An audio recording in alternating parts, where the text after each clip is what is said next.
तो फाइनली वो टाइम आ गया जब हम थर्ड बुक को टच कर रहे हैं, छू रहे हैं और महसूस कर रहे हैं। लेकिन टच करना और छूना और महसूस करना वो काफी नहीं होगा, कि जो क्वेश्चंस होंगे वो भी सॉल्व करेंगे।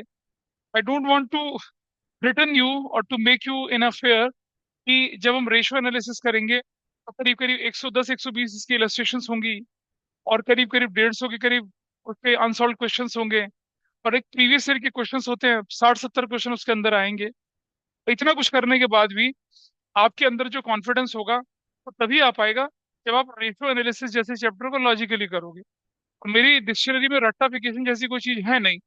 जो कराऊंगा लॉजिक के साथ ही कराऊंगा, with B it cash flow statement और बी इट रेशियो एनालिसिस। ठीक है जी।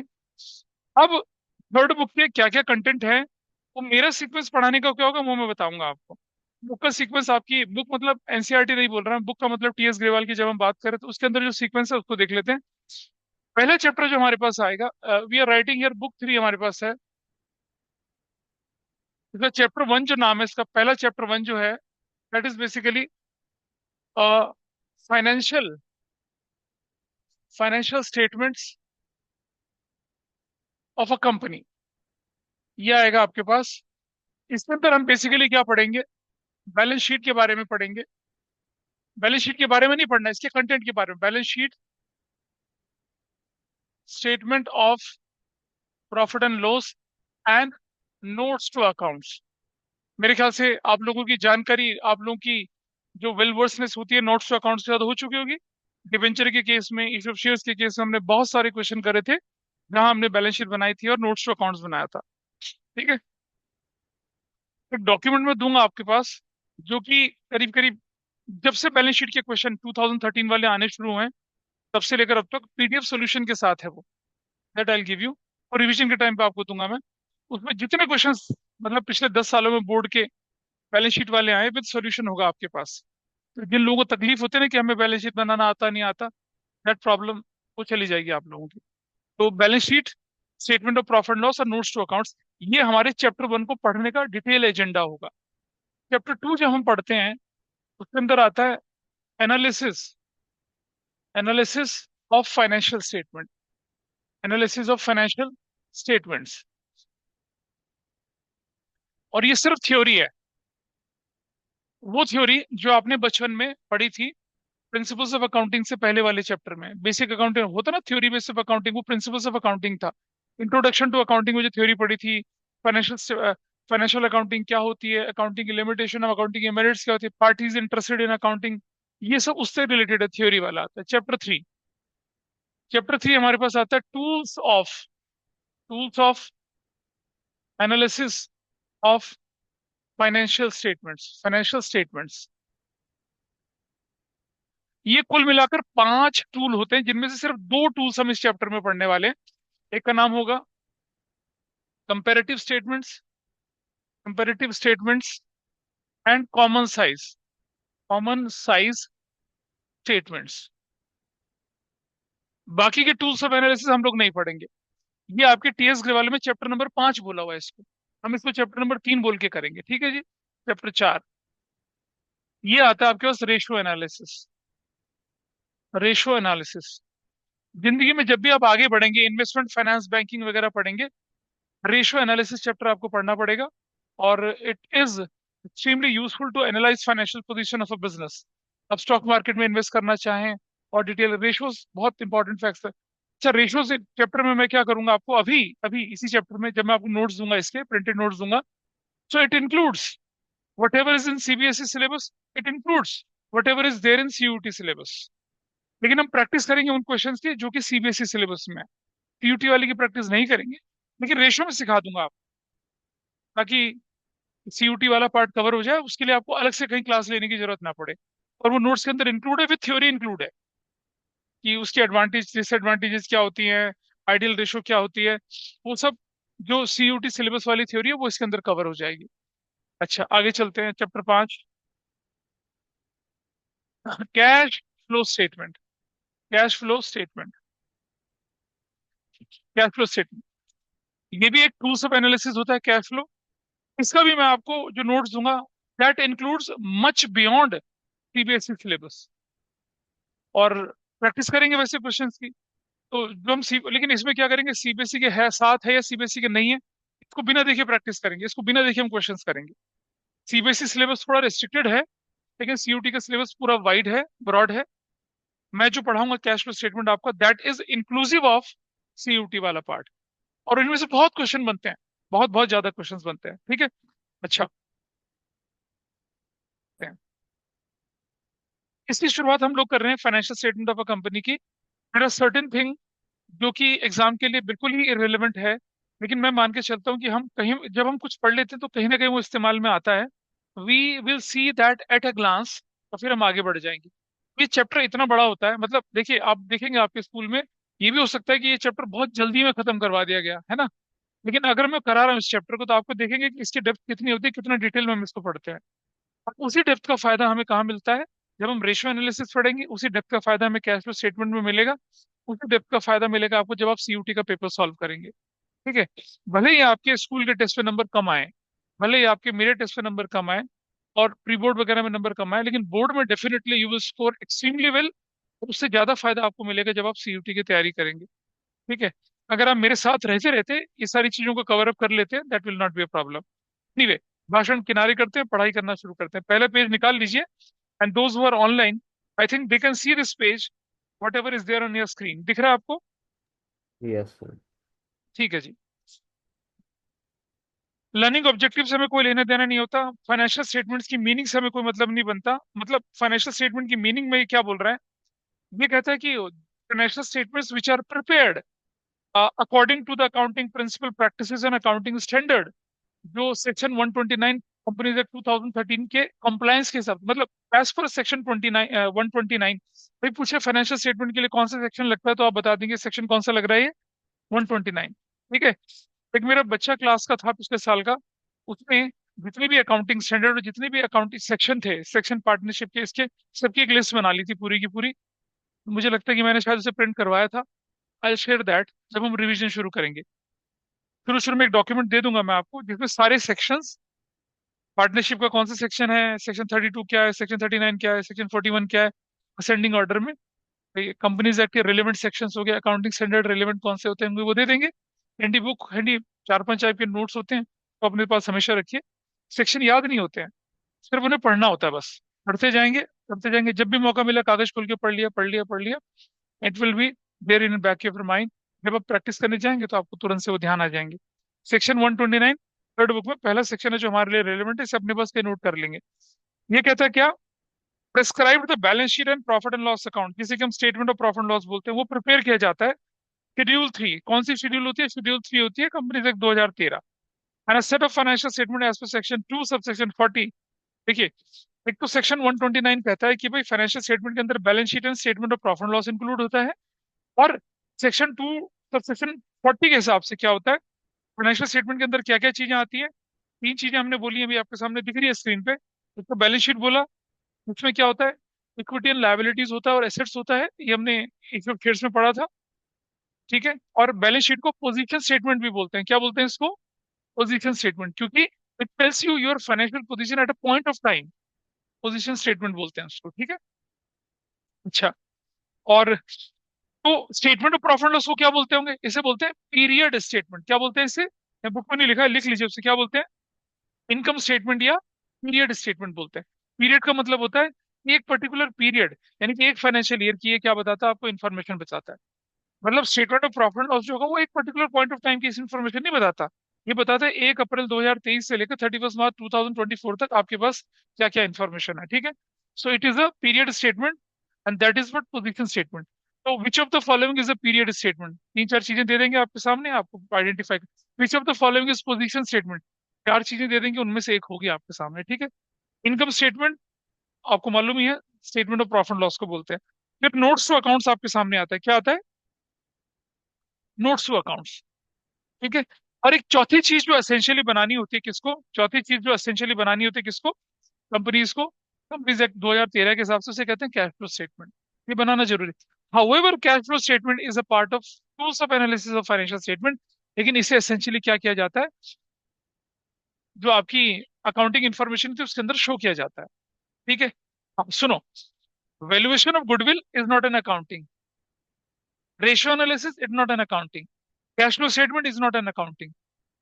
ये सब टूल्स हैं एनालिसिस करने के। ठीक है। अच्छा, ये मैंडेटरी होता है जब आप किसी की एनुअल रिपोर्ट पढ़ेंगे ना, उसके अंदर एसेंशियली चार चीजें आपको दिखेंगी। एक, बैलेंस शीट, फिर statement of profit and loss, फिर दिखेगा आपको क्या, नोट्स टू अकाउंट्स। तो नोट्स टू अकाउंट्स होंगे, आपने देखा था हमने नोट 1 2 3 4 5 लिखते हैं हम लोग। तो जो नोट्स टू अकाउंट्स होंगे, सबसे पहले उसमें जो बैलेंस शीट वाले 1 2 3 4 5 6 दिखेंगे, फिर statement of profit and loss वाले दिखेंगे, ऐसा करके दिखेगा आपको। है जी। भर भर के होते हैं पूरा, बट बहुत डिटेल डिटेल चीजें होती हैं उसके अंदर। ठीक है। डेफिनेशन फाइनेंशियल स्टेटमेंट में नहीं चल रहे हम लोग। नेचर फाइनेंशियल स्टेटमेंट का क्या है, इसको हम जल्दी जल्दी करेंगे क्योंकि इस पर क्वेश्चन आने बहुत जरूरी नहीं क्या है इस पे। They are the recorded fact, everybody knows that they are the recorded facts. ठीक है जी। और क्या बोला हम लोगों ने इसके बारे में, रिकॉर्डेड फैक्ट्स होते हैं ये। और साथ साथ क्या है, they are based on accounting conventions. जो अकाउंटिंग प्रिंसिपल्स आपने बचपन में पढ़े थे, उन पर बेस्ड होते हैं। अकाउंटिंग कंसेप्ट या अजम्पशंस उस पर भी बेस्ड होते हैं। अकाउंटिंग स्टैंडर्ड जो होते हैं उन पर भी ये क्या होता है, इनका इस्तेमाल करके, मतलब अकाउंटिंग के कन्वेंशंस, अकाउंटिंग के अजम्पशंस, अकाउंटिंग के प्रिंसिपल्स और अकाउंटिंग के स्टैंडर्ड को इस्तेमाल करके हम क्या करते हैं, आपकी क्या बनाते हैं, बुक्स ऑफ अकाउंट्स को तैयार करते हैं। ठीक है। That was in page number 1.2। आ जाइए। फिर अकाउंटिंग पॉलिसीज भी आप क्या करते हैं इसके अंदर मेंशन करते हैं, कि जैसे मान लिया जाए कि जब आप क्या करते हैं, इन्वेंट्री कंट्रोल करते हैं, तब आप बोलते हैं कि इन्वेंट्री कंट्रोल का कौन सा तरीका हम अपनाएंगे। एक होता है FIFO method, first in first out. मतलब जो सामान आपके पास पहले आया उसे आप पहले बेचेंगे, जो बाद में आया उसे बाद में बेचेंगे। लेकिन कुछ कुछ बिजनेस क्या करते हैं, लीफो मेथड फॉलो करते हैं। लास्ट में जो पहले, लास्ट इन फर्स्ट आउट, जो बाद में आया उसे पहले बेचेंगे, बाद वाले को बाद में बेचेंगे। ठीक है। अब मैं बताता हूँ आपको, रूटीन गुड्स में जैसे टॉयलेट सोप्स हो गया, टूथपेस्ट हो गया, इन सब में क्या करते हैं आप लोग, फीफो फॉलो करते हैं। लेकिन चावल, लिकर, देसी घी में कौन से फॉलो करते हैं, हाँ, लिफो, लास्ट इन, हाँ, जो लास्ट में है उसे पहले निकालेंगे। हाँ, इसका मतलब क्या हुआ, तो सामान जो लास्ट इन मतलब क्या हुआ,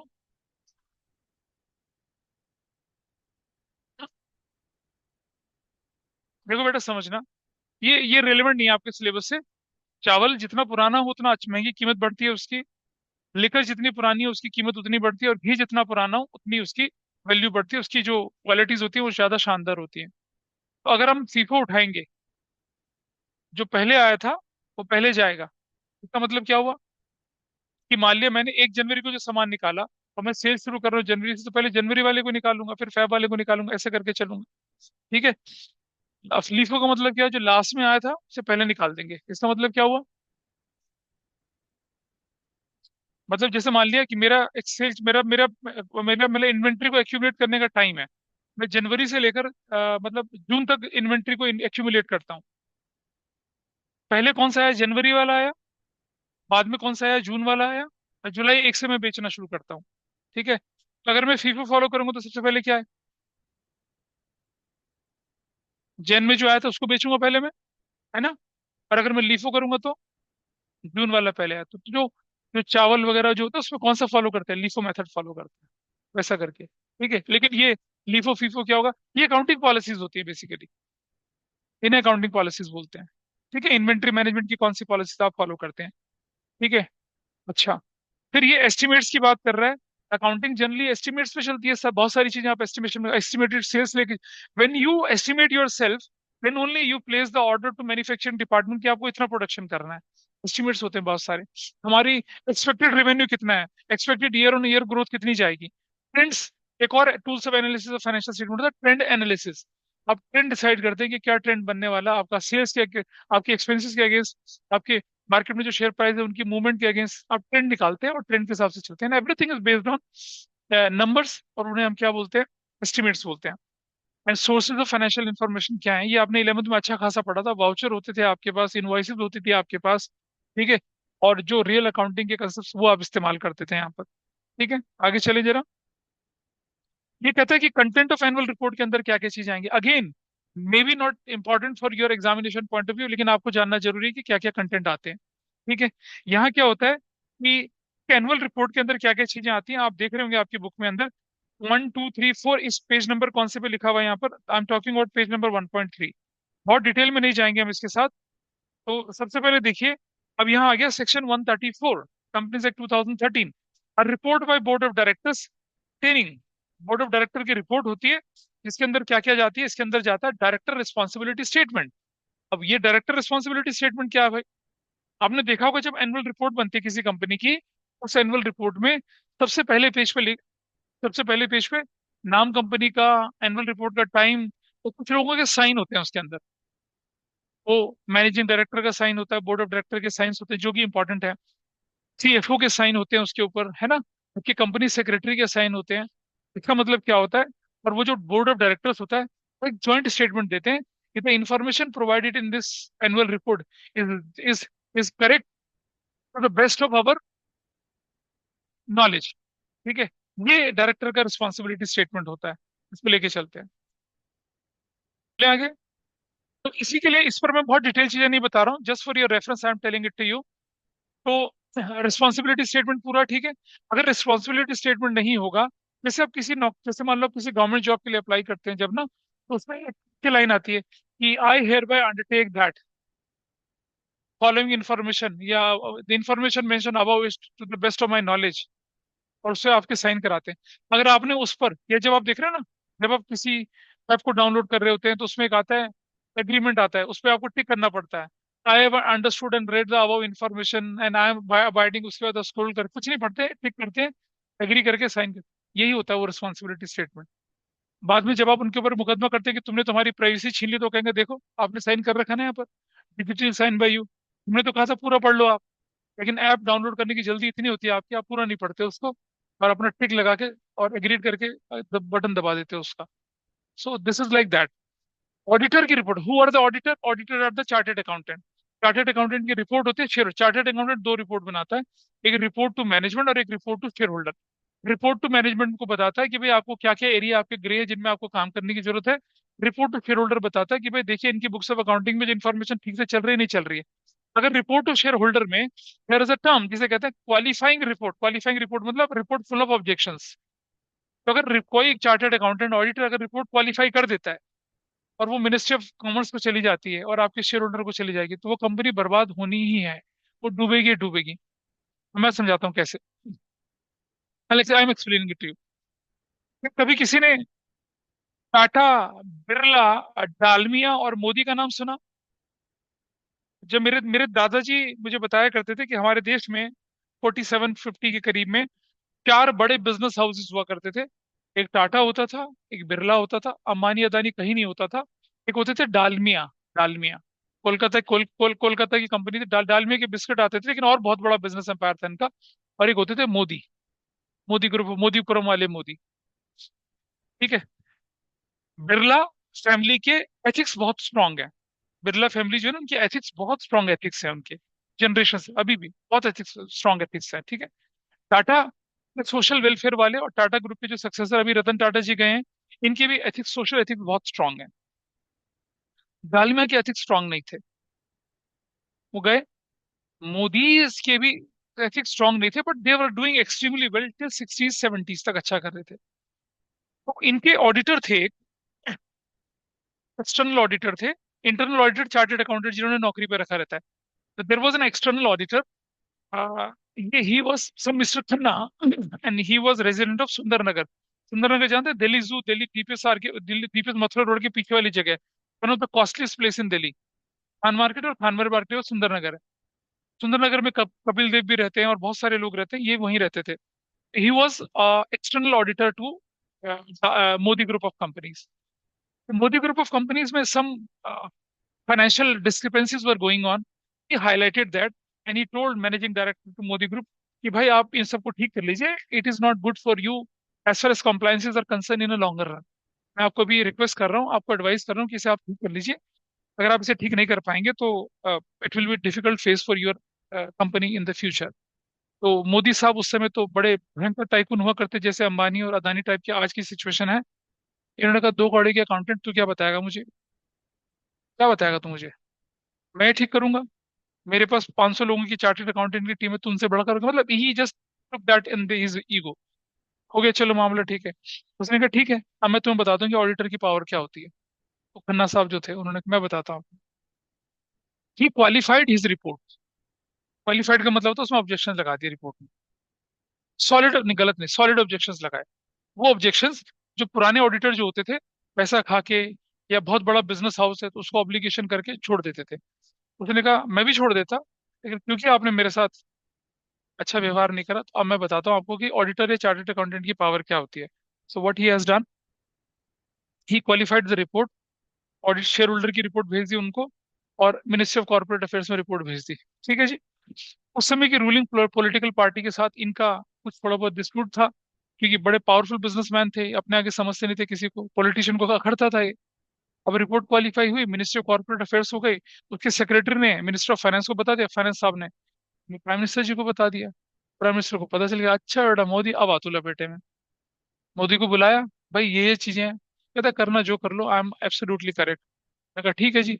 फिर मिनिस्ट्री ऑफ कॉर्पोरेट अफेयर्स की कमेटी बैठी, कमेटी बैठने के बाद वो सब चीजें जो थी वो सब गलत पाई गई, उनके खिलाफ भयंकर एक्शन हुआ। पूरा का पूरा मोदी ग्रुप बुरी तरह से तबाह हो गया। अब ये जो मोदी ग्रुप है, इसने फिर अपने आप को जाके रिवाइव करा। तब मतलब मैं बताता हूँ अर्ली 2000 में रिवाइव रिवाइव करा, पूरा बर्बाद हो चुका था। अरे अब मोदी ग्रुप का चेयरमैन आज की डेट में समीर मोदी हैं। ये होता है ना, मैं बताता हूँ, वहाँ मोदी टावर, मोदी मिल, सब बहुत कुछ था यहाँ पर। हाँ ये सब ये मोदी लोग ही थे ये लोग, लेकिन इनका डब्बा बन गया था। इनकी चावल मिल होती थी, इनकी आटा फैक्ट्रियां होती थी, इनकी पता नहीं क्या, Modi is a very powerful business group in the country. और अब वो लगाते हैं ना, जब आप कटफट लगाते हैं कौन सी बीटाडीन क्रीम लगाते हैं, ये मोदी मोदी लोग भी तो बनाते हैं इसको। मोदी की कॉस्मेटिक्स की बड़ी लंबी चौड़ी लाइन है। अब वो क्या क्या लगाते हैं, कुछ कॉस्मेटिक्स के ब्रांड है शानदार वाले, जो बहुत मतलब इंडिया पॉपुलर ब्रांड्स हैं, उनको मोदी ग्रुप ही बनाता है। आपको जानकर हैरानी होगी, अब आप वो गूगल के सर्च करेंगे आपको दिख जाएगा कि मोदी ग्रुप के जो कॉस्मेटिक्स ब्रांड कौन से हैं। Now they revived. लेकिन अब इनकी वो बात नहीं रही जो टाटा या बिरला या फिर अदानी अंबानी वाली, ये बात नहीं रही। So that is the power of a chartered accountant and auditor. ये दिखा ना, ऑडिटर रिपोर्ट जो है, this was that sort of thing. तो अगर आपकी ऑडिटर ने अगर आपकी रिपोर्ट क्वालिफाई कर दी, तो यू आर गॉन। उसको नहीं, वो तो बताता है ना साफ साफ, उसको मैनेजिंग डायरेक्टर बताता है कि भाई आपकी रिपोर्ट में क्वालिफाई कर रहा हूँ, you just justify me, you satisfy me, what measure you are going to take to improve upon. अगर वो बताते हैं कि भाई हम ये ले रहे हैं, या फिर ऊपर मिनिस्टर से सेटिंग है, या फिर मिनिस्टर कॉर्पोरेट अफेयर में सेटिंग है, तो सीए को बता दिया जाता है कि भाई ऐसा है, थोड़ा सा सब्टल अप्रोच अपनाइए, ये लोग सुधार लेंगे, we are taking guarantee of that. क्योंकि स्टैम्प और साइन तो चार्टर्ड अकाउंटेंट का भी लग रहा है ना, दे ऑल्सो हैव रिस्पॉन्सिबिलिटी। लेकिन फिर क्या होता है कि you scratch my back and I scratch your back, उस अप्रोच से काम चल जाता है। लेकिन अगर कोई अपनी पे आ जाए, they can destroy anything, they can destroy. आपने शायद आपने शायद आ, एक मूवी, एक ओटीटी पे सीरियल देखा होगा ना, जमुना पार। उसमें जो लड़का चार्टर्ड अकाउंटेंट बनता है, फिर वो बड़ा तरक्की करता है, फिर एक बहुत बड़े स्कैंडल में फंस जाता है। ये सब उन्हीं सीएस के काम थे, उसको फंसाने और निकालने वाले काम दोनों। It was totally based on a true story of a chartered accountant, ऐसा करके था। एनीवे लेट्स मूव फर्दर, आगे बढ़ें जरा। तो कहाँ थे हम लोग, हाँ डायरेक्टर का रिपोर्ट हो गया। फाइनेंशियल स्टेटमेंट में भी बताया मैंने आपको कि बैलेंस शीट की बात करते हैं, स्टेटमेंट ऑफ प्रॉफिट लॉस की बात करते हैं, नोट्स टू अकाउंट्स करते हैं, कैश फ्लो। अच्छा, जब हम पार्टनरशिप की अकाउंटिंग बनाते हैं या जब हम सोल प्रोप्राइटरशिप की अकाउंटिंग करते हैं, तो हमारा सीक्वेंस क्या होता है कि वी हैव ट्रायल बैलेंस, उसके बाद हम क्या बनाते हैं, स्टेटमेंट ऑफ प्रॉफिट लॉस या प्रॉफिट लॉस अकाउंट, फिर हम बनाते हैं बैलेंस शीट, खत्म। यहाँ क्या हो रहा है देखो, पहले क्या दिख रही है आपको, बैलेंस शीट दिख रही है, फिर क्या दिख रहा है आपको, स्टेटमेंट ऑफ प्रॉफिट, फिर क्या दिख रहा है, नोट्स अकाउंट, फिर दिख रहा है cash flow statement. You can see this. इसका मतलब ये नहीं है कि कंपनीज जब अकाउंटिंग करेंगी तो पहले बैलेंस शीट बनाएंगी फिर स्टेट, नहीं नहीं नहीं, सीक्वेंस तो वही है। ट्रायल बैलेंस पहले बनेगा, फिर स्टेटमेंट ऑफ प्रॉफिट लॉस, फिर बैलेंस शीट, फिर नोट्स टू अकाउंट, इनके बेस पे बनेगा कैश फ्लो स्टेटमेंट। सीक्वेंस तो यही है। तो ये लफड़ा क्यों आता है, इसका मैं भी जवाब दूंगा 2 मिनट बाद। Why balance sheet is placed upper and statement of profit loss placed on the lower step, ऐसा क्यों करते हैं, इसका रीजन अभी दिख जाएगा आपको, ठीक है। और ये रीजन क्लियर हो जाएगा तो आप गलती नहीं करेंगे, क्योंकि जब लोग एग्जाम में इस क्वेश्चन को करते हैं ना, तो जो जो सीक्वेंस, ये जैसे schedule 3 part 1, schedule 3 part 2, schedule 3 part 3 हम लिख रहे होते हैं, तो वो statement of profit of balance sheet में वो गड़बड़ा जाते हैं, उसकी वजह से क्वेश्चन गलत कर देते हैं। ये बताऊंगा, उसका मैं भी रीजन दूंगा आपको। नोट्स टू अकाउंट्स के अंदर क्या होता है, ये अकाउंटिंग पॉलिसीज आपने क्या फॉलो करी हैं, नोट्स टू अकाउंट्स में आप क्या लिखते हैं, याद है ना, कंटीजेंट लायबिलिटी के बारे में भी दिखाते हैं, फुट नोट के रूप में लिखते हैं, वो भी होता है आपका। बैलेंस शीट के स्टेटमेंट ऑफ प्रॉफिट लॉस के आइटम को भी आप दिखाते हैं। एक्सप्लेनेटरी नोट जो होते हैं वो बताते हैं कि भाई आपने डेप्रिसिएशन कैलकुलेट किया, कौन से मेथड को लगाया, स्ट्रेट लाइन लगाया, रिटर्न डाल लगाया, सम ऑफ डिजिट लगाया, there are more than 12 depreciation method, कौन सा लगाया, वो सब डिटेल आप बताते हैं वहां के उसके नीचे, ठीक है। कोई भी एडिशनल इन्फॉर्मेशन जो कि डिस्क्लोज करी जाएगी part 3 schedule 3 of the companies act, ठीक है। अब जरा ध्यान से देखिए अगले पेज पे, पेज नंबर 1.4 पे चलेंगे, और 1.5 में मैं दोबारा से लेके चलूंगा आपको, इनफैक्ट पहले 1.5 पेज पे आ जाइए। 1.5 पेज देखिए, पहले दिख रहा है आपको, ऊपर सबसे ऊपर लिखा हुआ है format of a balance sheet, दिख रहा है, you can see the format. क्या लिखा फॉर्मेट में, the format of balance sheet prescribed in part 1 schedule 3, क्या लिखा पार्ट 1 शेड्यूल 3, ठीक है जी। ये पार्ट 2 शेड्यूल 3 में क्या दिखेगा, स्टेटमेंट ऑफ प्रॉफिट लॉस दिखेगा। और ये पर देखिए, थोड़ा देखिए उसी पेज पे चलिए, अगले पेज पे क्या लिखा, पार्ट 3 शेड्यूल 3 क्या दिख रहा है आपको, नहीं नहीं, इससे पिछले पिछले पेज पे 1.3 पेज, आई राइट दिस। मैं, हाँ, ये बिल्कुल फिक्स होता है, इसमें कोई चेंज नहीं होता, देखिए पार्ट 1, पार्ट 1 शेड्यूल 3 क्या दिखा रहा है, part 1 schedule 3, it talks about balance sheet, got it. Part 2 schedule 3 ये क्या दिखा रहा है आपको, statement of profit and loss दिखा रहा है, गॉट इट।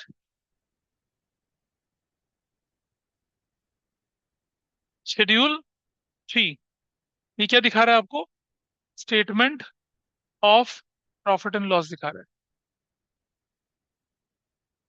पार्ट शेड्यूल 3 के अंदर पहले क्या चीज है, बैलेंस शीट, तो भाई एनुअल रिपोर्ट में बैलेंस शीट पहले दिखेगी आपको, फिर क्या दिखेगा, statement of profit and loss दिखेगा, ठीक है। जबकि रियल अकाउंटिंग क्या होती है, पहले आप statement of profit and loss बनाते हैं, फिर आप बैलेंस शीट बनाते हैं, फिर आप नोट्स टू अकाउंट्स लगाते हैं, ठीक है। लेकिन क्योंकि शेड्यूल 3 का प्रेजेंटेशन इस तरह से है कि पार्ट 1 में बैलेंस शीट है, पार्ट 2 में क्या स्टेटमेंट ऑफ प्रॉफिट लॉस है, इसीलिए जब आप एनुअल रिपोर्ट देखते हैं सबसे पहले आपको बैलेंस शीट दिखेगी, फिर आपको क्या दिखेगा, स्टेटमेंट ऑफ प्रॉफिट लॉस दिखेगा। लेकिन जब हम अकाउंट प्रिपेयर करते हैं कंप्यूटर पे, रॉ इन्फॉर्मेशन जो होती है वो पहले क्या होता है, स्टेटमेंट ऑफ प्रॉफिट लॉस, फिर बैलेंस शीट होती है। और पार्ट 3 शेड्यूल 3 इसके अंदर क्या दिख रहा है, बताइए आपको क्या लिखा है, देखिए ये मैं दिखा रहा हूँ आपको, this is there in your screen, और ये नोट्स पे देख लीजिए, आप अपने बुक पे देख लीजिए, ये वाला पार्ट है वो, एडिशनल इंफॉर्मेशन रिक्वायर्ड, क्या लिखा है, एडिशन, पेज नंबर 1.3 पे, एडिशनल लास्ट पॉइंट है, पॉइंट नंबर 4 का सब पॉइंट 4, वन, ये देखो ये वाला पार्ट, ये we are talking about this, ये वाला पार्ट, ये वाला पार्ट, ठीक है, ये दिख रहा है आपको, इसमें क्या लिखा हुआ है, additional information required to be disclose in terms of part 3, part 3 में क्या दिखते हैं, एडिशनल इंफॉर्मेशन, ठीक है, रिक्वायर्ड टू बी डिस्क्लोज। तो पार्ट 1 पार्ट 2 में क्या होती है, एडिशनल इंफॉर्मेशन, इंफॉर्मेशन जो डिस्क्लोज की जानी चाहिए वो होती है। तो जब एग्जाम में पेपर में रिवीजन करके चलते हैं, पार्ट 1 आपको ध्यान रहता है, पार्ट 2 आपको ध्यान रहता है, अब आप गड़बड़ नहीं करेंगे ना। पार्ट 1 क्या दिखेगा, बैलेंस शीट, पार्ट 2 क्या दिखेगा, स्टेटमेंट ऑफ प्रॉफिट लॉस, ठीक है। अब वरना लोग पता क्या करते हैं, पार्ट 1 को, क्योंकि उन्हें लगता है स्टेटमेंट ऑफ प्रॉफिट लॉस पहले बनता है, उसे पार्ट 1 बोल देते हैं, बैलेंस शीट को पार्ट 2 बोल देते हैं, इससे गड़बड़ हो जाती है, ठीक। और पार्ट 3 के बारे में पढ़ते ही नहीं है। पार्ट 3 क्या है, एडिशनल इंफॉर्मेशन। तो 3 पार्ट जो होते हैं वो शेड्यूल 3 के आपके सामने दिखते हैं, पार्ट 1, पार्ट 2 और पार्ट 3, इतना दिखता है आपके पास, ठीक है। चलो थोड़ा सा आगे चलते हैं। कैश फ्लो स्टेटमेंट तो अकाउंटिंग का पार्ट ही नहीं ना बाबा, वो प्रेजेंटेशन में दिखता है। देखिए, नंबर 1 क्या दिखा आपके पास, statement of profit loss, number 2 क्या दिखा, बैलेंस शीट दिखी, फिर क्या दिखा, notes to account, 4 cash flow statement, वो तो फाइनेंशियल इंफॉर्मेशन है। लेकिन जो एनुअल रिपोर्ट में जो सीक्वेंस है वो ये है, कंपनीज एक्ट के अंदर शेड्यूल 3 जो है उसके हिसाब से तीन इंपॉर्टेंट कंपोनेंट होते हैं, पार्ट 1, पार्ट 2 और part 3। Part 1 is balance sheet, part 2 is statement profit and loss, part 3 is additional information which might be relating to accounting policies, which might be relating to anything else, ये दिखाई जाती है। क्या चीज बेटा, हाँ, statement of profit loss balance sheet के बाद बात। लेकिन कुछ लोग क्या करते हैं, बैलेंस शीट के नीचे उनके नोट्स टू अकाउंट दे देते हैं, स्टेटमेंट ऑफ प्रॉफिट लॉस के नीचे दे देते हैं। रियल सीक्वेंस में तो ये बनेगा कि आप पूरी बैलेंस शीट बनेगी, स्टेटमेंट ऑफ प्रॉफिट लॉस बनेगा, उसके नीचे नोट्स टू अकाउंट्स, फिर लिखा आता है notes to accounts to balance sheet, notes to accounts to statement of profit loss. वैसा भी करते हैं। वो थोड़ी इंटरनल फ्लेक्सिबिलिटी होती है आपके पास, you can go according to that. चलिए दोबारा से चल लेते हैं। अब आ जाइए आप अपने पास किस पे, page number, report by board of director. Annual general meeting में बोर्ड ऑफ डायरेक्टर जो होते हैं, जो कंपाइल रिपोर्ट होती है उसको क्या करते हैं, प्रेजेंट करते हैं। और जब board of director annual general meeting में रिपोर्ट प्रेजेंट कर रहे होते हैं, फिर वो बताते हैं कि इस साल हमारा प्रॉफिट इतना रहा, इस साल हमारा लॉस इतना रहा, इस साल हमने ग्रो किया, हमने एक्सपेंड किया, ये करते हैं। और जब एनुअल रिपोर्ट के लिए प्रेस कॉन्फ्रेंस टाइप की चीज होती है वो, फिर जब उसका डेटा बाहर आता है, उस पर आपकी शेयर मार्केट क्या होती है, रिएक्ट करती है। आपकी प्रॉफिट बढ़ गए, आपके लॉसेस घट गए, या आपकी कॉस्ट बढ़ गई, या आपकी कॉस्ट घट गई, उसके हिसाब से क्या करती है वो, शेयर मार्केट आपको रिएक्ट करती है। तो जब होता है ना, जैसे बोलते हैं कि मान लो जैसे किसी ने बोला कि जैसे MRF tyre reported Q3 loss या Q4 लॉस, तो फिर एकदम से मार्केट क्या करती है, उस पर रिएक्ट करना शुरू कर देती है। तो ये होता है। ऑडिटर की रिपोर्ट टू शेयर होल्डर, हमने पीछे इसके बारे में पढ़ा था, हम डिटेल नहीं डिस्कस करेंगे इसका। ठीक है जी। फाइनेंशियल स्टेटमेंट ऑफ कंपनीज आपके सामने आ रहा है, देख रहे हैं क्या बोला हमने सबसे पहले यहाँ पर, you can see this in your screen. Balance sheet का मतलब इसमें assets liability shareholder fund specific point of time summarise manner में दिखता है। बैलेंस शीट के तीन पार्ट होते हैं, एसेट्स है, लायबिलिटी एंड इक्विटी है। ठीक है जी। कंपनी ओन को एसेट्स कहते हैं, कंपनी ओज को हम क्या कहते हैं, लायबिलिटीज कहते हैं। और बैलेंस शीट कैसे बनाई जाती है, एक प्रेस्क्राइब्ड फॉर्म होता है। वो फॉर्म किसके अंदर होता है, पार्ट 1 शेड्यूल 3 कंपनीज एक्ट 2013 के अंदर चलता है। ऐसे ही स्टेटमेंट ऑफ प्रॉफिट लॉस भी एक प्रेस्क्राइब्ड फॉर्म में बनाया जाता है, जो क्या होता है, पार्ट 2 शेड्यूल 3 कंपनीज एक्ट 2013 के अंदर होता है। इस पर भी क्वेश्चन आ जाते हैं। देखिए, आप लोगों के लिए सीयूटी 3 साल बीत चुका है, पहला साल, दूसरा साल, और आपके सीनियर तीसरे साल के हैं, अब आप चौथे साल के हैं। और आपके टाइम तक क्या होना है, थोड़ा चीजें रिफाइन हो जाएंगी और क्वेश्चन का लेवल बढ़ जाएगा। जैसे जैसे सीयूटी पुराना होता जाएगा ना, हाँ, मुश्किल होता चला जाता है भाई, इट बिकम्स डिफिकल्ट। क्योंकि देखो, हर साल में लिमिटेशन तो होती है, क्वेश्चन बार बार तो रिपीट होने वाले नहीं है। जब पेपर सेट दोबारा क्वेश्चन बनाएगा तो उसके सामने पिछले साल के पेपर्स होते हैं, उसको ध्यान में करके चलेगा, उसके हिसाब से वो दिख जाएंगे। मैं एक वेबसाइट बताऊंगा आपको ड्यू की, मुझे याद दिला देना कोई मैसेज करके, जिसमें आपको पिछले साल के पेपर दिख जाएंगे, उसमें पिछले साल के पेपर्स रखे हुए हैं। आ, काम कर ले पहले। ये इंपॉर्टेंट नोट में आपको जो चीजें बता रहा है, ये मैं ऑलरेडी डिस्कस कर चुका हूँ आपके साथ, कि पार्ट 2 में आपको स्टेटमेंट ऑफ प्रॉफिट लॉस बनाया जाता है, और इसके अंदर सारे के सारे आइटम प्रेस्क्राइब्ड होते हैं। Statement of profit loss, notes to account, सारी की सारी चीजें होती हैं। जैसे शेयर कैपिटल जब हम दिखाई जाती है, तो शेयर कैपिटल किसके अंदर दिखाई जाएगी, इक्विटी एंड लायबिलिटी में शेयर होल्डर फंड के अंदर पहला आइटम होगा शेयर कैपिटल। और उसकी डिटेल कहाँ दिखाई जाएगी, नोट्स टू अकाउंट्स में, authorised, issued, subscribed, subscribed and fully paid up, subscribed and not fully paid up, ऐसा दिखाया जाएगा। रिजर्व्स एंड सरप्लस में रिजर्व अलग दिखाए जाएंगे, सरप्लस अलग दिखाए जाएंगे। वो फॉर्मेट होता है, वो सीक्वेंस होती है, उसको हम डिबेट नहीं कर सकते। तो जब आप देखेंगे ना किसी का एनुअल रिपोर्ट, तो आपको, चाहे आप एमआरएफ की उठा लीजिए, चाहे आप रिलायंस की उठा लीजिए, चाहे किसी की भी आप एनुअल रिपोर्ट उठा के देख लीजिएगा, सीक्वेंस वही दिखेगा आपको, आइटम बदल जाएंगे थोड़े से बस, है ना। भाई जैसे मान लो इक्विटी लायबिलिटी में इक्विटी रिलायंस की कुछ और होगी, एमआरएफ की कुछ और होगी।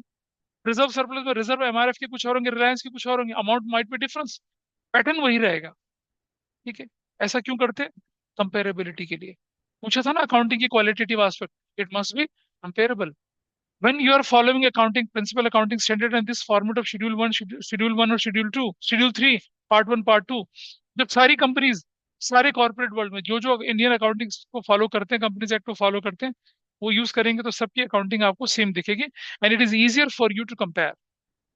ठीक है, ऐसा करके चलते हैं। आगे चलिए, पेज नंबर 1.5 था, अब आ जाइए पेज नंबर 1.65 पे। याद है जब हमने इश्यू शेयर पढ़ा है, तो आपको सारी सारी चीजें बहुत डिटेल में डिस्कस करेंगी। सो it is a quick recap of everything, quick recap. और आप में से बहुत लोगों को अभी याद भी होगा, क्योंकि मैंने देखा हमारे बहुत सारे स्टूडेंट्स हैं, वो इतनी शिद्दत से पढ़ाई करते हैं, इतनी मेहनत से पढ़ाई करते हैं, वो देख के वाकई अच्छा लगता है कि काश मैं इनकी तरह पढ़ाई करता तो मैं आप लोगों के सामने आज इस तरह से ना होता।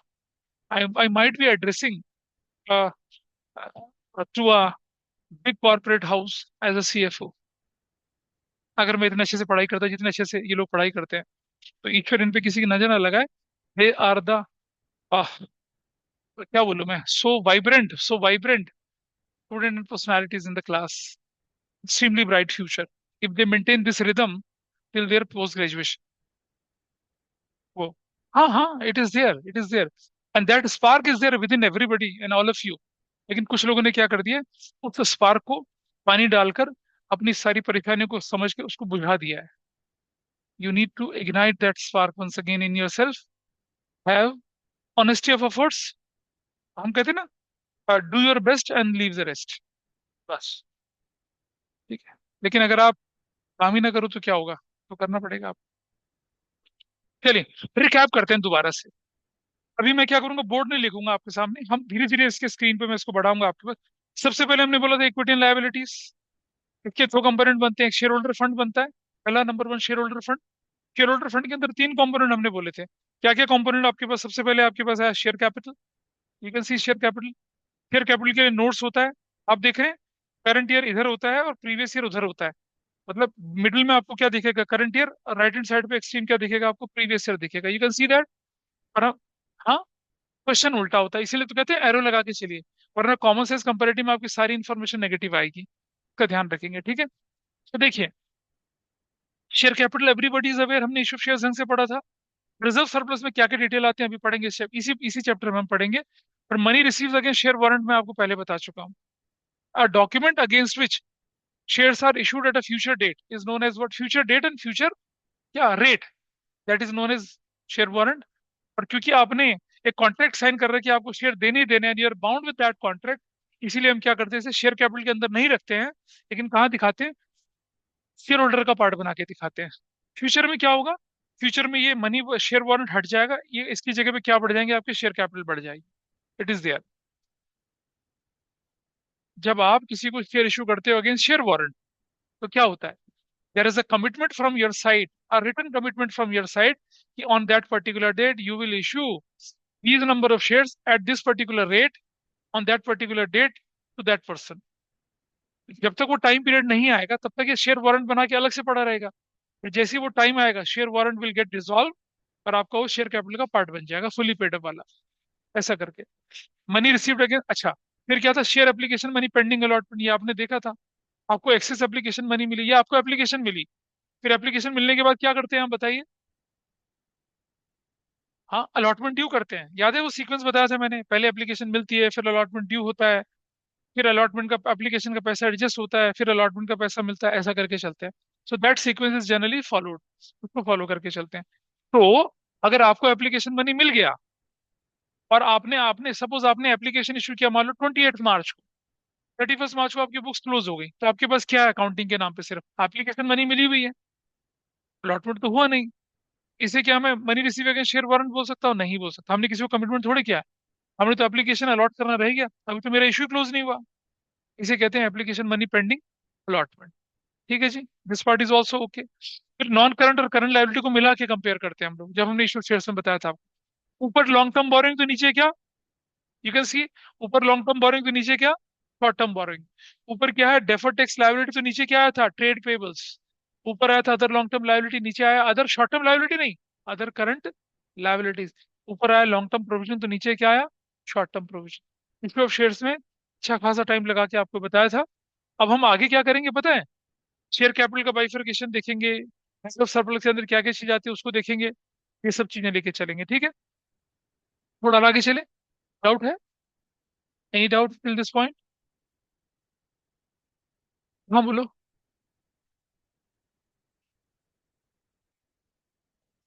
नहीं, आपने टैक्स पे किया था, क्योंकि इनकम टैक्स डिपार्टमेंट ने आपको जो रिटर्न, आपको जो जो रिक्वायरमेंट भेजी है वो ज्यादा है, मतलब आपने टैक्स पे कर रखा 40 लाख का, और आपकी कैलकुलेशन निकल आई है 50 लाख की, तो 10 लाख आपको भेजना पड़ेगा, देना पड़ेगा।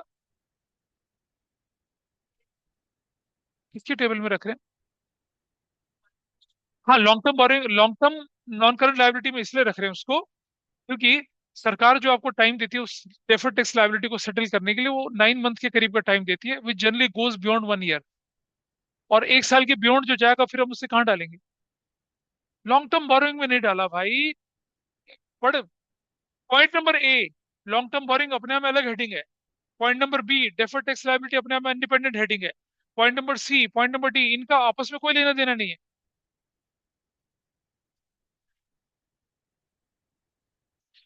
वो उसके उस फाइनेंशियल ईयर के बियॉन्ड ही सेटल होता है। वो विद इन तो फाइनेंशियल हो ही नहीं सकता सेटल भाई। कैसे? आपने Q1 का टैक्स भर दिया एडवांस, Q2 का भरा, Q3 का भरा, Q4 का भरा, Q1 से 9 मंथ मिलेंगे आपको, तब तक फाइनेंशियल ईयर निकल गया। Q2 से आपने करी तब तक फिर 9 महीने निकल गए। तो वो तो कभी 1 साल में होगा ही नहीं पूरा। इसलिए ऐसा होता है। ठीक है। अच्छा, so this is okay, liability side पूरा हुआ आपके पास। Let us go to the asset side. Asset side में क्या होता है? ये जो शेयर होल्डर फंड जैसी कोई चीज होती ही नहीं है। You can compare, you have non current assets, you have नीचे करंट एसेट्स। ठीक है जी। नॉन करंट एसेट्स में क्या आपके पास आया? देखिए, टेंजिबल एसेट्स और इंटेंजिबल एसेट्स दो होती थी ना, बचपन में पढ़ा, टेंजिबल इंटेंजिबल। टेंजिबल में क्या आया? प्रॉपर्टी आया, प्लांट आया, इक्विपमेंट। आपकी टेंजिबल एसेट्स में क्या आएगा? या तो आपके पास प्रॉपर्टी होगी, या आपके पास प्लांट होगा, या आपके पास क्या होगा? इक्विपमेंट्स होंगे। इक्विपमेंट क्या होती है? आपकी मशीन्स होती हैं, जिनसे आप प्रोडक्शन करते हैं, बाकी का काम करते हैं। ठीक है। Will you find such kind of things in a service provide company? Exchanger है, जैसे एक्सचेंजर्स, ये बीपीओ, बीपीओ, एसेंशियल बीपीओ है। इनमें दिखेगा आपको? हाँ, क्यों नहीं दिखेगा? एसेंशियल का गुड़गांव में जो हेडक्वार्टर बना रखा है उसने, वो बिल्डिंग नहीं है आपकी, प्लांट प्रॉपर्टी नहीं है आपकी। दिखेगा, लेकिन प्लांट नहीं दिखेगा, इक्विपमेंट नहीं दिखेंगे उसमें। या फिर सुनो, फायर एक्सटिंग्विशर इक्विपमेंट जो थे वो दिख जाएंगे आपको, क्योंकि बिल्डिंग आपकी 30 मंजिली है, तो उसमें क्या लगा रखा हो आपने? Fire fire plant, fire tender लगा रखे होंगे, तो वो नहीं इक्विपमेंट बोल सकते हम लोग। तो किसी ने सोच समझ के बनाया ना, टेंजिबल की 3 कैटेगरी बना दी। या तो प्रॉपर्टी होगी, जिसमें लैंड, बिल्डिंग, प्लांट, मशीनरी वगैरह सब आ जाता है। या फिर प्लांट, सॉरी, जिसमें बिल्डिंग वगैरह सब चीजें आती है, जमीन, बिल्डिंग बिल्डिंग सब आ जाती है। ठीक है, प्रीमाइसिस, फ्री होल्ड, लीजल सब आ जाता है। प्लांट मतलब मैन्युफैक्चरिंग प्लांट की बात कर रहा है यहाँ पर, ये भी हो सकता है। ठीक है, असेंबलिंग प्लांट हो सकता है, ऐसा करके नहीं नहीं, मैं किसी और मैन्युफैक्चर है ना। या फिर इक्विपमेंट आ सकते हैं, जैसे ऑटोमोबाइल मैन्युफैक्चरर है भाई, उनके पास प्रॉपर्टी भी होगी, उनके पास प्लांट भी होगा, उनके इक्विपमेंट भी होंगे। उनकी जो रोबोटिक आर्म है जो वेल्डिंग करती है, वो क्या है? उनके लिए इक्विपमेंट है ना। उनके जो मतलब जो हाइड्रोलिक प्रेशर की जो नट बोल्ट कसने की मशीन है, जब आपने कभी सर्विस सेंटर देखा आपने, गाड़ियों का टायर कितना मिनट में निकाल देते हो, ड्रिल से करके बाहर निकालते हैं, डाल देते हैं, कितना आराम से होता है। They are equipments. और फिर आता है इंटेंजिबल एसेट्स। ठीक है जी। तो यानी कि टेंजिबल के 3 पार्ट हुए, कौन कौन से? Property, plant, equipment. इंटेंजिबल का एक पार्ट है, वो हम देखेंगे। अब आप देखिए, सबसे पहले इन्होंने क्या बोला? प्रॉपर्टी, प्लांट, इक्विपमेंट बोला, और नीचे बोला इंटेंजिबल एसेट्स। ये तो बात समझ में आई हमें। ठीक है। लेकिन फिर नीचे बोला इन्होंने कैपिटल वर्क इन प्रोग्रेस, और फिर बोला इंटेंजिबल एसेट्स अंडर डेवलपमेंट। जब मैंने इशू शेयर्स पढ़ाया था आपको, तो क्या बताया था? बताइए, कोई बताएगा क्या बताया था? हाँ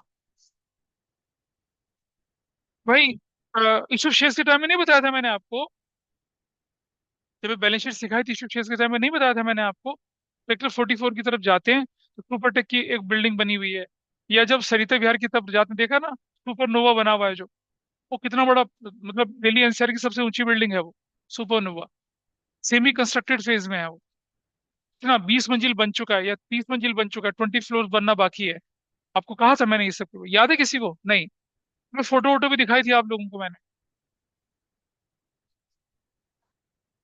फ्लाईओवर से दिखता है, सुपरनोवा दिखता है जो फ्लाईओवर से आपको, उसकी बात बताई थी मैंने आपको।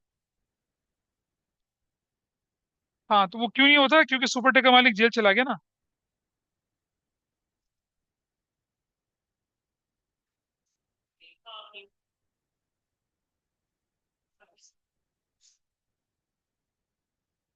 अरे भाई, देखो, ये वाला पार्ट, ये वाला दिख रहा है आपको?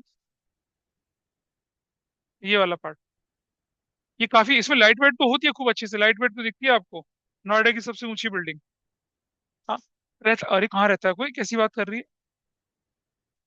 कैसे? नहीं नहीं नहीं, शी इज एब्सोल्युटली राइट। 25 मंजिल बन गया, लोगों को रहने के लिए भेज दो, बाकी की 20 मंजिल बनती रहेंगी। हाँ हाँ, ऐसे होता है ना। जब बाहर निकलोगे तो सरिया गिरेगा, हो जाएगा, झंडा बन जाओगी फिर। कमाल कर रही हो, हाउ इट इज पॉसिबल। ठीक है, कंस्ट्रक्शन में एक ईंट गिरेगी और सीढ़ी के, मतलब जैसे जैसे जैसे भीम ने, सुनो सुनो, जैसे भीम ने जरासंध को दो हिस्सों में फाड़ के कर दिया था, है ना, स्लाइस की तरह कटोगे फिर। कमाल कर रहे हो, हाउ इट इज पॉसिबल भाई। भाई अच्छा, ये क्या करेगी, बिल्डिंग ऊपर से बनाना शुरू करेगी। पहले 50 मंजिल बनाएगी, फिर 49, 48, 47 बनाएगी। How it is possible. सही शायद, लगने का एज्यूम का मतलब ये पता नहीं, मैंने बचपन में इनको सिखाया था। She was not there with us in 11th। ये पता नहीं एज्यूम का मतलब क्या होता है। अच्छा ठीक है ठीक है ठीक है ठीक है ठीक है ठीक है ठीक है। You so sir need not to tell her again. तो ऐसा नहीं है, अजम्पशन ना लगाइए। ये जो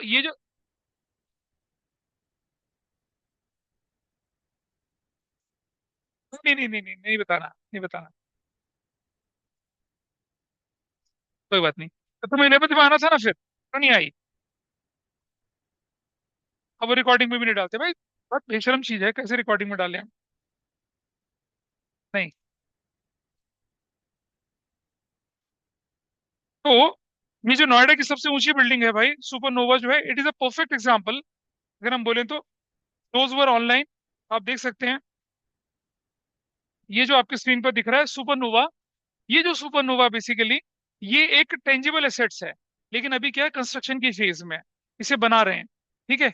और जो हमारी जो बिल्डिंग प्लांट मशीनरी वगैरह होती है, ये हमारे लिए कैपिटल गुड्स होती हैं। ठीक है, तो बेटा समझिए, अगर स्टॉक सेमी प्रोड्यूस है तो उसे वर्क इन प्रोग्रेस बोलते हैं। क्या बोलते हैं उसे, वर्क इन प्रोग्रेस बोलते हैं उसको, गुड्स इन प्रोग्रेस बोलते हैं उसको। ठीक, इसे बोलते हैं हम लोग capital work in progress. Capital goods are in progress, इसको कैपिटल, क्या बोलते हैं इसको, कैपिटल वर्क इन प्रोग्रेस बोलते हैं। ठीक है जी। तो जो आपके पास अगला हेडिंग निकल कर आया वो क्या है, देखिए, it is capital work in progress. और फिर ऐसे ही इंटेंजिबल एसेट्स, जैसे मान लिया आपने फ्रेंचाइजी ले ली, पैसा भर दिया, 31 मार्च आ गया, लेकिन फ्रेंचाइजी के कागज अभी आपके नाम पे नहीं आए, लेकिन आपने 20 करोड़ रुपए दे दिए, तो 30 करोड़ देना बाकी रह गया। What you will consider that 20 crore intangible assets under development. या फिर आप क्या कर रहे हैं, आप एंटी एजिंग सीरम डेवलप कर रहे हैं, है ना, जिससे चेहरे की झुर्रियां वुर्रियां हट जाती हैं। 50-55 साल के लटके हुए चेहरे वाले सलमान भाई टाइप के लोग जो होते हैं वो जवान दिखते हैं। ठीक है जी। और सल्लू भाई देख रहे हैं ना, थर थर कांप रहा है। जानते हैं क्यों। हाँ, Baba Siddiqui is gone for ever. हाँ हाँ। ये पता तुम्हें किस, मैं क्या अकाउंटेंसी में क्रिमिनल की बात बढ़ा रहा हूँ, लेकिन सुन लीजिए। 1999 में सलमान खान ने शूटिंग करते समय राजस्थान में ब्लैक बग्स जो होते हैं, काले हिरण, उनको मारा। बिश्नोई कम्युनिटी जो होती है उनको अपना बच्चा मानती है। And you won't believe, Bishnoi ladies जो होती हैं, उन हिरणों को, काले हिरणों को अपना दूध पिलाती हैं। And they shot them. तो लॉरेंस बिश्नोई जो क्रिमिनल एक बंदा है, उसने कसम खाई थी मैं सलमान खान को उड़ाऊंगा, क्योंकि उसने हमारे हमारे जो सेंटिमेंट्स है उनको बुरी तरह से हर्ट किया। ठीक है। तो he is trying to attack Salman Khan and his near and dear, और उसको धमकी देता है जेल से। और उसी के प्रोसेस में उसने Baba Siddiqui who are close to Salman Khan, उसको टपकवा दिया। लेकिन लेकिन इसका अकाउंटिंग से लेने देना कुछ नहीं है यार, कहाँ पता नहीं। Let's come to the point. तो देखिए, तो इंटेंजिबल एसेट्स अंडर डेवलपमेंट का मतलब ये हुआ कि आप एंटी एजिंग सीरम डेवलप कर रहे हैं। और मतलब अबीर को टेस्ट ट्रायल के लिए बुलाया गया। अच्छा नहीं नहीं, इसके चेहरे पे तो झुर्रियां है ही नहीं। ठीक है, अबीर की ग्रैंड मदर को बुलाया गया। जब वो आई, आधे चेहरे पे लगाया, आधा चेहरा उनको 25 साल का बन गया, आधा चेहरा बुजुर्ग वाला बन गया। देखिए, लेकिन anyway, that's a funny part. तो कोई भी रिसर्च जब आप करते हैं, उस पर आप पैसा खर्च करते हैं, आप उस पर पैसा खर्च करते हैं, रिसर्च जब करते हैं। ठीक है जी। तो रिसर्च में आपने कर लिया, लेकिन आपकी रिसर्च पूरी अभी नहीं हुई है। आपने 200 करोड़ खर्च कर दिया, 100 करोड़ का एस्टिमेट अभी और है, वो भी खर्च होगा अभी। तो तब जाके आप क्या करते हैं, तो 200 करोड़ जो आप स्पेंड कर चुके हैं, उस पर आपने कोई इंटेंजिबल एसेस तो डेवलप करी नहीं है, लेकिन इट इज अंडर डेवलपमेंट। उसे इंटेंजिबल एसेस अंडर डेवलपमेंट की कैटेगरी में डाला जाता है। तो टेंजिबल अगर सेमी फिनिश्ड हो तो क्या बोलेंगे, capital work in progress. Intangible अगर सेमी एक्वायर्ड या सेमी प्रोक्योर्ड हो तो क्या बोलेंगे उसे, इंटेंजिबल एसेस अंडर डेवलपमेंट। तो देखिए, मोटा मोटा ध्यान रखना है, property plant equipment and intangible assets. Property plant equipment के दो कंपोनेंट होते हैं क्या, एक उसका सब कंपोनेंट होता है क्या, कैपिटल वर्क इन प्रोग्रेस, और इंटेंजिबल एसेट्स का कंपोनेंट क्या बनता है आगे वाला, इंटेंजिबल एसेट्स अंडर डेवलपमेंट। लेकिन सीक्वेंस यही फॉलो करेंगे जो दिख रहा होगा, आप इसके ऊपर नीचे नहीं कर सकते हैं। ठीक है जी। अच्छा, अगर मैं बोलूं preceding to capital work in progress क्या दिखता है बैलेंस शीट में, and followed by capital work in progress क्या होगा, ऐसे करके। तो this could be the question as well. जैसे आपने देखा होगा कि जब आप बिजनेस स्टडीज में पढ़ते हैं ना, जैसे रिक्रूटमेंट की स्टेजेस होती हैं, है ना, सिलेक्शन के प्रोसेस होता है, सिलेक्शन का प्रोसीजर में एक होता है ना क्या, रिटन टेस्ट, रिटन टेस्ट से पहले क्या आता है, रिटन टेस्ट के बाद क्या आता है, ऐसे भी क्वेश्चंस बनते हैं, है ना। हाँ, तो ये आपको मालूम होना चाहिए पूरा प्रोसेस, कि identify the concept mention in the above paragraph. आपको पता चल गया वो रिक्रूटमेंट है या सिलेक्शन है या रिटन टेस्ट है, तो one step preceding that and one step followed by that, उसको भी फिर एक्सप्लेन करिए, आइडेंटिफाई करिए, ऐसा करके, है ना। हाँ, ऐसा क्वेश्चन आपके पास। चलिए आगे। अब आप देखिए, बड़ा क्लियर है, अब तो बड़ा आसान है। नॉन करंट इन्वेस्टमेंट तो नीचे क्या आएगा, करंट इन्वेस्टमेंट। ऊपर अगर डेफर्ड टैक्स एसेट्स आई, तो नीचे उसकी जगह पे तीन चीजें हमारे पास सामने है, एक इन्वेंट्री है, ट्रेड रिसीवेबल है, और क्या है, कैश एंड कैश इक्विवेलेंट। हम इस तरह से लेके चलें ताकि याद करने में आसानी हो आपको। ऊपर long term loans and advances, तो नीचे क्या आएगा, short term loans and advances. ऊपर अगर आया अदर नॉन करंट एसेट्स, तो नीचे क्या आया, other current assets. So this is how the complete balance sheet is with you. अब हम क्या करेंगे, इस बैलेंस शीट के एक एक पॉइंट को डिटेल में डिस्कस करना शुरू करेंगे, ठीक है। पेज,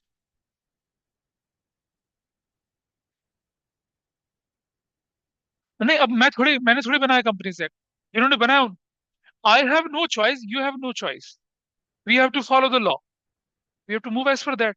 ठीक है जी, बेटा फोन नीचे रख लेंगे, कोई बात नहीं। नहीं नहीं नहीं, किसी का भी ऑर्डर ना मेन हेड का ना सब हेड। अच्छा सुनो, अब इस चैप्टर में क्वेश्चन कैसे आते हैं, मैं एक चीज बताऊं आपको। कोई आपसे पूछेगा कि भाई शॉर्ट टर्म बोरोइंग्स जो है इसका, देखिए, अगर मान लो किसी ने बोला 10% debenture, suppose there is a question in the question कि 10% डिवेंचर, इसका मेजर हेड और सब हेड बताइए, तो क्या बताओगे, बताओ। ठीक है, सबसे पहले देखिए, या तो आपसे पूछता है, देखो क्वेश्चन पढ़ना, इट सेज आउटलाइन, ये mention the major head and sub head, ये outline the sub head and major head. आपको क्वेश्चन देखना क्या लिखा हुआ है। अगर क्वेश्चन ने बोला कि पहले आप सब हेड मेजर हेड बताइए फिर सब हेड बताइए, तो मेजर हेड होगा क्या, लॉन्ग टर्म, नहीं, मेजर हेड होगा नॉन करंट लायबिलिटीज, और सब हेड क्या होगा, लॉन्ग टर्म बोरिंग। लेकिन अगर आप उसे बोलते हैं कि सब हेड बताइए और मेजर हेड बताइए, तो सब हेड क्या होगा, long term boring, major head क्या होगा, नॉन करंट लायबिलिटी। ऐसा करके चलना है, ठीक है, ध्यान रखेंगे इस चीज का। बोलिए, इस तरह के क्वेश्चंस आएंगे आपके पास। अभी हम जब हम इसको पूरा करेंगे तो हम we will see those questions. और ये एक एक नंबर के क्वेश्चंस आते हैं, या फिर 3 नंबर का क्वेश्चन है जिसमें 6 आइटम दे देंगे आप। और 3 नंबर का क्वेश्चन बड़ा पॉपुलर है, पिछले एग्जाम्स में कंपार्टमेंट में 3 नंबर का क्वेश्चन आता है। ठीक है, और कुछ बड़े इंटरेस्टिंग हेड और सब हेड दिखाऊंगा मैं आपको। इनको तो मैंने गर्मियों की छुट्टी में करवाया था, लेकिन आप लोगों को अब यहाँ नहीं, you are not there with me, though are the students for there with me. चलिए एक एक करके देखते हैं। सबसे पहले ले लीजिए इक्विटी एंड लायबिलिटीज में, पहला पार्ट क्या था, शेयर होल्डर फंड। देख रहे हैं आप, शेयर होल्डर फंड के अंदर क्या क्या आ रहा है, वही शेयर कैपिटल, वही रिजर्व सरप्लस, वही money receive against share warrant. सबसे पहले शेयर कैपिटल, शेयर कैपिटल के अंदर क्या क्या आया, share issued against the amount to promoter, याद है, प्रोमोटर को भी हम शेयर देते हैं, हम अंडरराइटर को भी शेयर देते हैं, वो भी इसके अंदर इंक्लूड होते हैं। Share issued as a private placement, business studies, financial market पढ़ लिया आप लोगों ने, फाइनेंशियल मैनेजमेंट पढ़ लिया, उसमें आपको दिखेगा ज्यादा डिटेल में। प्राइवेट प्लेसमेंट्स होती हैं, मतलब कुछ सेलेक्टेड लोगों को आप क्या करते हैं, शेयर इशू करते हैं, वैसा करके। Share issue for subscription and subscribe, ये हमने इशू शेयर्स में पढ़ा था पूरा का पूरा। Share issued as a consideration other than cash. एक बच्चे ने इशू डिवेंचर का मुझसे क्वेश्चन पूछा, तो सर जब मैं अब जैसे मान लो देख रहा था ना कि a company is having 10%, 25 lakh 10% debentures of rupees 100 each. ठीक है, it further issued it further issued 1 lakh 10% debentures of rupees 100 each. Balance sheet में प्रेजेंटेशन करने के लिए बोला। अब मुझे बताइए, ऑलरेडी आपके पास कितने डिवेंचर पड़े सेम कैटेगरी के, 25 लाख, और 1 लाख के आपने और इशू कर दिए, तो लॉन्ग टर्म बोरोइंग के अंदर क्या दिखाया जाएगा, 10% डिवेंचर 26 लाख दिखेगा ना। तो बच्ची कह रही 26 लाख कैसे आ गया। अरे भाई, ऑलरेडी उस कैटेगरी का तो दिख ही रहे हैं आपके पास। ये इशू शेयर्स में भी ऐसा क्वेश्चन था बैलेंस शीट बनाने वाला, तुमने पूछा था ना वो, इसमें लिखा था we have already rupees 25 lakh 10 at the rate rupees 10, तो 25 लाख 10 से डिवाइड करूंगा तो कितने, 2,50,000 आपके पास ऑलरेडी शेयर दिख रहे हैं, और 1,50,000 शेयर आपने और इशू कर दिए। तो जब आप बैलेंस शीट बनाएंगे तो टोटल सब्सक्राइब कितने दिखेंगे आपको, 4 लाख दिखेंगे ना। हाँ, तो उस साल में जो पुरानी लायबिलिटी है, क्या उसे भगा देंगे आप कितने साल की हैं बताइए। 17 साल के। आपके भाई साहब कितने साल के हैं। हाँ, 19 के। ठीक है जी। तो जब आपके भाई साहब 2 साल के थे तब आपका धरती पे अवतरण हुआ होगा, है ना? ये तो हुआ होगा। तो ठीक है। जब नहीं मतलब धरती पे इन्होंने जन्म लिया होगा, है ना, ऐसा करके। तो जब आप 2 साल के, आपके तब तक आप नहीं थे, तब तक पेरेंट्स सबको पूछते थे भाई हाँ आपके बच्चे कौन है, एक लड़का है हमारा। लेकिन जब आपने धरती पे अवतरण लिया तो पापा ये थोड़ी बोलते थे अब हमारी लड़की है जी, लड़का तो खड्डे में गया हमारा, वो तो है ही नहीं हमारा, non existing. You can't do that. You have already one category of share, when you issue new category of share, how can you forgo previous category of shares. You can't do that. This is what applies to companies as well. जब तक आपने वो share खत्म नहीं करे तब तक वो एग्जिस्ट करेंगे भाई। ठीक है। फिर 4 और प्राणी आपके परिवार में अवतरित हुए, फिर आपकी एग्जिस्टेंस को नकार दिया गया कि वो भाई और ये बिटिया, ये तो क्या होगा, कुछ ही नहीं जी, अब ये चारों कोहिनूर हमारे हैं। ऐसा नहीं होता है। ठीक है। Never happen, it never happens. So if you have already a category of share, you issue more category, more number of shares in the same category, वो सब मिलके एग्जिस्ट करते हैं। ठीक है। So do you and your brother वो exist in your family now, definitely. तो पुराने शेयर और नए शेयर दोनों एग्जिस्ट करेंगे, है ना, ऐसा करके। क्या करें बेटा। हाँ जी। सुल्तान चंद एंड सन्स का भांजा मेरे स्कूल में पढ़ता था बहुत पहले। ये जो पब्लिशर है आपकी किताब का, इनका भांजा मेरे स्कूल में पढ़ता था। और मैंने मतलब जो जो अभी भी क्या होता है, जब भी उसको लगता है कि किताब रिवाइज होने वाली होती है, वो कहता है कि सर कोई सजेशन हो तो बता दो, मैं इनकॉर्पोरेट करवा दूंगा, ऐसा करके बोलता हूँ। ठीक है। I was telling about preliminary expenses. लड़का थोड़ा सा मतलब होता है ना, कई बार बच्चे समझते, कई बार बच्चे मजे लेने के लिए बोलते हैं सर समझ ही नहीं आ रहा, समझ नहीं आ रहा। So I was teaching him what is preliminary expenses. ठीक है जी। अब नहीं सर समझ में नहीं आ रहा, नहीं समझ आ रहा। मैंने कहा रुक भाई तू बता तू कितने साल का। ठीक है। जैसे हमने पूछा अभी तुम कितने साल के, 17 साल के। ठीक है जी। तो अवीरा का धरती में अवतरण लेने से पहले आकाशवाणी हुई होगी कि अवीरा आने वाला है, मम्मी पापा तैयार हो जाइए, make yourself healthy and strong, Avira is going to take birth in your family. ऐसा तो नहीं होता। ठीक है, अच्छा जी ठीक है। मैंने कहा देखो प्रिलिमिनरी एक्सपेंसेस किसे कहते हैं। आपने मम्मी के गर्भ में धारण लिया, जन्म लिया, आपका मतलब एक जैसे बोलें कि फर्टिस के रूप में आपका जन्म हुआ। ठीक है ना। करीब 8 महीने 9 महीने तक आपने वहां पर क्या अपना सैर चहलकदमी वगैरह करी। ठीक है जी। मम्मी का खून पिया आपने वहां पर अच्छे से। Got it. उसके बाद आप देखिएगा कि जब तक बच्चा is there in the womb तब तक तो ठीक है, कोई परेशानी नहीं थी। लेकिन आपने देखा होगा mama has to go for medical and health checkup, है ना। तो हेल्थ चेकअप में पैसे लगते हैं, दुनिया भर के टेस्ट होते हैं, मम्मी को दवाइयां खानी पड़ती हैं, बहुत सारी चीजें होती हैं। तो ये जो सारे खर्चे होते हैं they are preliminary expenses to your life. ठीक है। हाँ, आपके जन्म से पहले के खर्चे, इन्हें प्रिलिमिनरी एक्सपेंसेस बोलेंगे। ठीक। फिर ये लड़का जब दहेज की मंडी में बैठाया जाएगा बिकने के लिए, मम्मा विल से वाह ओपन अप द रिकॉर्ड्स। तो सामने वालों के सामने रख दिए जाएंगे रिकॉर्ड्स। ये कौन से रिकॉर्ड्स हैं भाई, जन्म से पहले की, ये हमारे प्रिलिमिनरी एक्सपेंसेस हैं, और ये जन्म के बाद के खर्चे हैं। ठीक है। सो expenses before birth, expenses after birth, both are to be written off in the forms of monetary compensation, है ना। ऐसा करके चलती है कहानी। लेट्स मूव टू द, कहाँ की बातें करवाती है यार तुम लोग फालतू की। Let's go to the purpose, आगे चलते हैं। So share issued for consideration other than cash, that is also to be included. क्या बोले डॉक्टर कपूर, एनीथिंग एल्स। ठीक है, आइए चलते हैं। और सुनिए, ये बाइफरकेशन जो होता है, ये इक्विटी और प्रेफरेंस दोनों पे चलता है ना। आपके पास इक्विटी शेयर, आपके पास प्रेफरेंस शेयर्स थे, तो आप लिखेंगे authorise share capital, 10 lakh equity shares, 5 lakh preference shares. Issued 2 lakh equity share, 1 lakh preference shares. Subscribed and fully paid up, equity preference. Subscribed and not fully paid up equity and preference, ऐसे करके लिखा जाएगा, ठीक है। That is there. हम पढ़ चुके हैं इसको काफी अच्छे तरीके से, मतलब शेयर, हम कुछ पढ़ चुके हैं, कुछ नहीं पढ़े हैं, है ना। कोई बात नहीं, आगे देखते हैं। शेड्यूल 3 है, पार्ट 1 है। ऑथराइज कैपिटल क्या होती है भाई? The maximum amount of capital that company can issue as a share capital. और ये कहाँ मेंशन होती है? मेमोरेंडम ऑफ एसोसिएशन के कौन से क्लॉज में? कैपिटल क्लॉज के अंदर ये मेंशन होती है, ऑथराइज कैपिटल। इसके बियॉन्ड आप जा ही नहीं सकते हैं।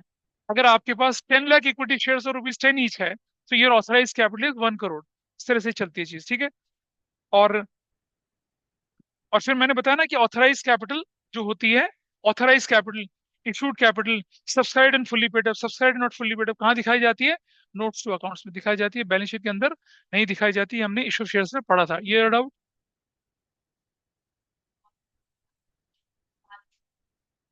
नहीं हो सकती। You have to make a huge changes. उससे बढ़िया कि आप नई कंपनी खोलिए।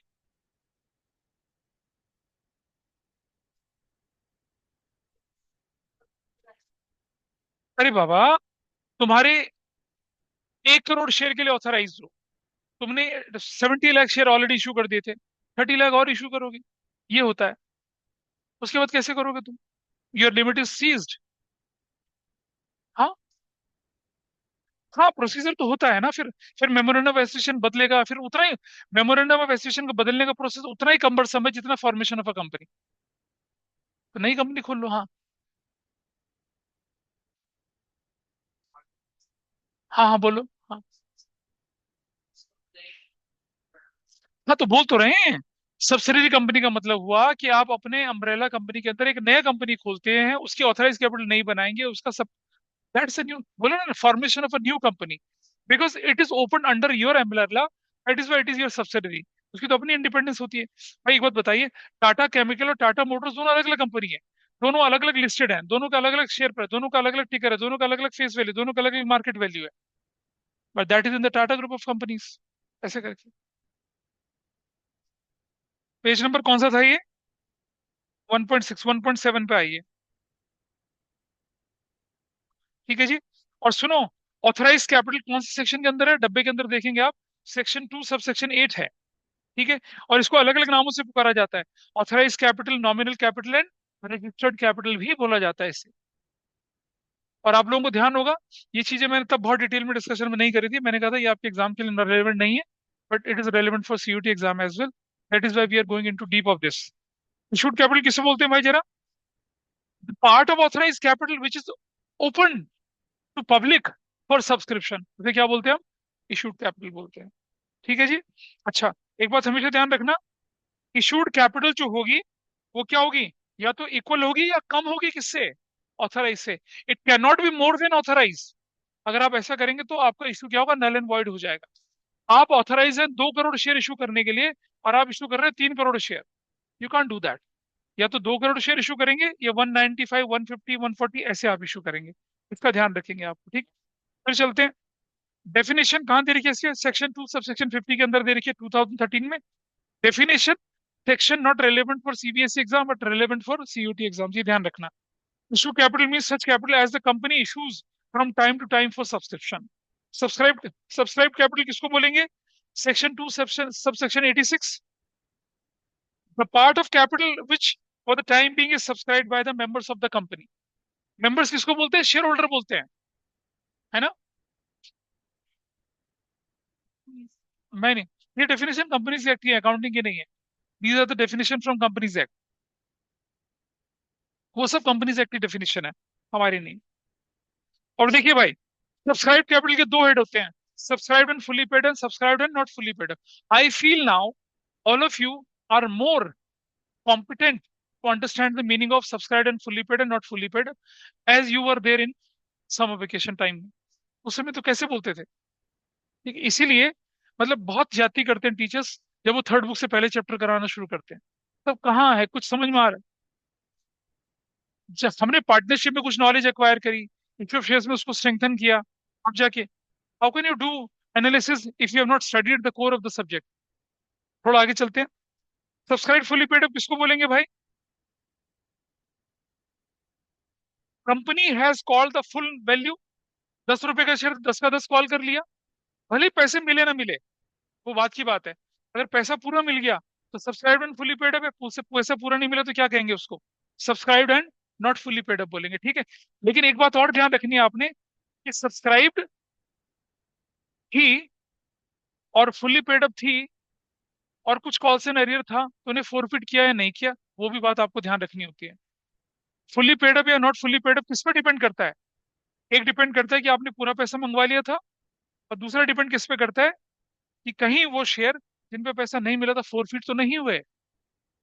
अगर फोरफिट हो गए वो, तो फिर वो subscribe fully paid up not fully paid up की कैटेगरी में कब जाएंगे? Depending upon the information given in the question. अगर आपके क्वेश्चन में नॉट फुली पेड अप है ही नहीं कोई, जो फुली पेड अप नहीं थे उन्हें आपने फोरफिट कर दिया, और जो बच गए वो फुली पेड अप है, तो जो subscribe and fully paid up की हेडिंग बनेगी और शेयर फोरफिटेड उनके अंदर जुड़ जाएंगे। ये हम अच्छा खासा आपको इशू शेयर्स में बता चुके हैं। यही चीजें आपको यहाँ देखने को मिलेंगी। This is fine with you? ठीक है, तो आज मैं यहीं तक छोड़ रहा हूँ इसको। अगली क्लास में इस चैप्टर को वाइंड अप करेंगे। और मतलब जो टाइम लगता है इसी चैप्टर में लगता है, सेकंड थर्ड चैप्टर तो हवा हवा ही है, उसमें ज्यादा टाइम नहीं लगेगा। ठीक है, और ध्यान रखिएगा, on coming Sunday I keep a combined class for 3 घंटे का, आने वाले संडे को शाम को रखिए। तो हाँ प्लीज सर, अपने शाम प्रोग्राम को। को मैनेज करिएगा।